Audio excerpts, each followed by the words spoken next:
Heimilisofbeldi vandamál sem að allir ætti að gefa meiri gaum. Tökum sem dæmi Jón. Komdu sæll, Jón. Komdu sæll. Jón ber konuna sína nokkuð reglulega, oft í framhaldi af áfengisneyslu, sem að kalla fram í honum kenndir á borð við beiskju og reiði. Eðlilega brjótast þessar tilfinningar fram á mjög ofbeldisfullan hátt, sem bitnar mjög á Önnu, þannig að stór sér á henni. Komdu sæl, Anna. Komdu sæl. Varirðu nokkuð til í að sýna okkur áverka vikunar? Já, þetta er fyrir Jón. Já, hérna sjáu þið vinstri síðuna, hún er svolítið ljót. Það brotnuðu 3 rif og innvortisblæðingar og læti. Svo er svolítið ljótt mar hérna. Já, þetta er mjög ljótur áverki hérna, alveg ótrúlegt og ég nær hérna alveg upp á bak, sko. Já. Hér er gamall líka eitt.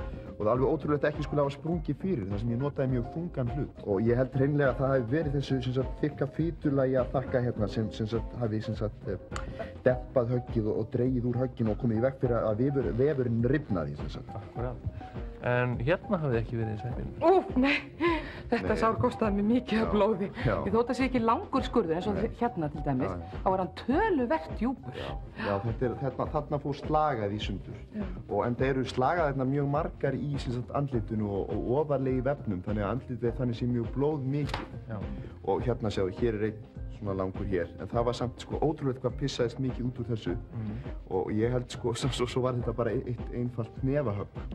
En samt held ég að hringurinn hafi þarna gert útslagið og skorist hérna inni og rifið upp, sko. Já, ég er ekki svo viss um það. Hann Jón, hann er bara einfaldlega svo sterkur og höggþungur og hnefinn einn, hann hefði alveg haft það, sko.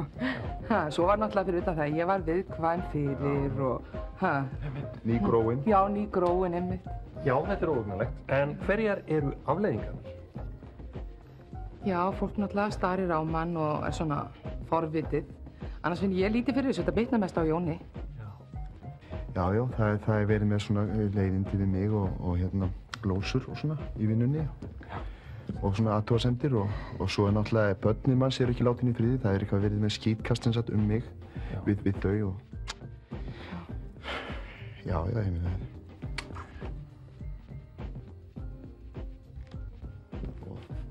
En hvað er til ráða? Þau Hermann og Sigga eru með lausnina. Já, aðalatriðið er að hlífa andlitinu en vinna þess meira í skrokkinn.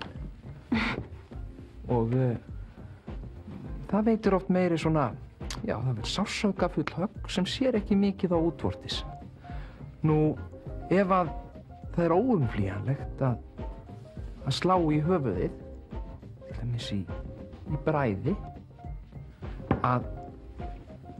þá er best að slá með krepptum hnúanum hérna í hársvörðinn, svona ofan í hársvörðinn. Því að það er mjög sársaukafullt en sést ekkert. Jafnvel þótt blæði mikið, sést ekki neitt. Nú, svo er nú gömlu húsráðin, 10 appelsínur í koddaveri, svona dangla þessu í hana og veita mjög svona þung högg en maður sér engin útvortis meiðsli en þess meiri innvortis, blæðingar og svo er náttúrulega upprúllað blautt handklæði. Það er nú alveg klassískt og gefur svona góð högg, svona sem allir þekkja nú, hún þekkir vel. En svo er bara að nota hugmyndaflugið. Já, boltinn er hjá ykkur, áhorfendur góðir. Prófum okkur áfram. Hugur að heimilisofbeldi.